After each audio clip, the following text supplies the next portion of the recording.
today. Imagine depositing your hard-earned money in the bank, trusting it to be safe, only to discover that it was withdrawn due to bank's failure to notice irregularities.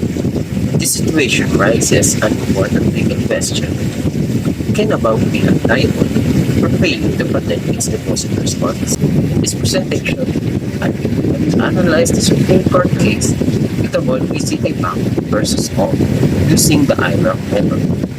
This case involves bank negligence and highlights the high level of responsibility imposed on banks under the new law.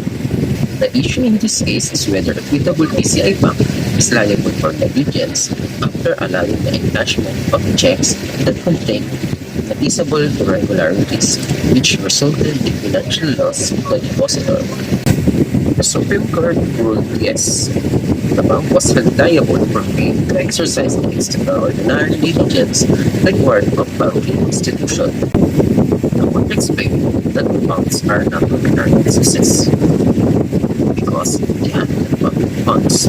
Banks are required to observe extraordinary diligence, which is a higher standard of care than what is expected in regular transactions. In this case, the checks contain irregularities that should have been detected by the bank. Despite this, the bank allowed the transactions to proceed. The court ruled that the bank negligence was the proximate cause of the depositor's loss, even if another party was involved. The bank's failure to safeguard the amount made it legally responsible. In conclusion, the Supreme Court held Equitable PCI Bank liable for negligence because banks are legally bound to protect depositors' funds with the highest degree of care. This case teaches us that in business law, trust is not just a promise, it is a legal obligation. Thank you.